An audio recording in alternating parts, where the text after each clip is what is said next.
अस्सलामुअलैकुम दोस्तों, मेरा नाम है मोइन खोकर और आप देख रहे हैं addition to knowledge YouTube channel. दोस्तों, आपने बहुत से सियाने लोगों को देखा होगा, लेकिन कुछ लोग सियाने नहीं बल्कि महासियाने होते हैं, क्योंकि उनका दिमाग सर में होने की बजाय उनके गुर्दों में होता है। वेल, आज की इस वीडियो में मैं आपको दुनिया में पाए जाने वाले कुछ ऐसे ही महासियाने लोगों के बारे में बताऊंगा जिनके कारनामे देखकर आप भी दंग रह जाएंगे। सो बगैर टाइम वेस्ट किए शुरू करते हैं आज की मजेदार वीडियो को। नंबर 1, दोस्तों, आप लोगों ने अक्सर ये सुना होगा कि साइकिल चलाने से इंसान का जिस्म चुस्त और मजबूत रहता है, लेकिन दोस्तों, क्या हो कि इस बात को मानते हुए आप साइकिल चलाना शुरू कर दें और आप तंदुरुस्त होने की बजाय 2-3 महीने के लिए मंजी पर पड़ जाएं।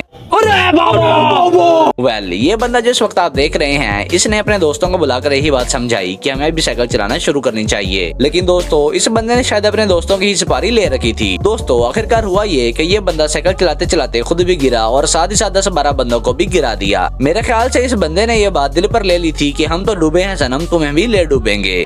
भाई मारो मुझे, मारो नहीं, ये मजाक हो रहा है। एक सेकंड। दोस्तों, ये साइकिलिस्ट तो अपने साथ साथ बाकी लोगों के लिए भी पनौती साबित हुआ। कुछ भी हो, लेकिन ये साइकिलिस्ट वाकई में बहुत ही ज्यादा डम ड्राइवर था। नंबर 2, दोस्तों, आपने बहुत से ऐसे लोगों को देखा होगा जो कि छड़े या शरीर सिंगल के नाम से पूरे इलाके में मशहूर होते हैं। लेकिन दोस्तों, ये बाइकर राइडर जो इस वक्त आप देख रहे हैं, ये वाकई में उन तमाम छड़ा कम्युनिटीज का सरदार है। ये देखें जनाब, इस बंदे ने सारी उम्मीदें खो देने के बाद इस गुड़िया को ही अपना लाइफ पार्टनर बना लिया और अपनी जिंदगी इसी के साथ गुजारने का फैसला कर लिया। दोस्तों, कुछ भी हो, लेकिन मेरे ख्याल के मुताबिक इस बंदे ने सोशल मीडिया से इंस्पायर होकर छड़े और शरीर सिंगल के लकब से बचने के लिए आखिरकार सिग्मा मेल बनने का फैसला कर ही लिया है। इस बारे में आप एक्सपर्ट्स का क्या कहना है, कमेंट सेक्शन में जरूर बताइएगा। दोस्तों, मिलते हैं अगली वीडियो में, तब तक के लिए अल्लाह हाफिज।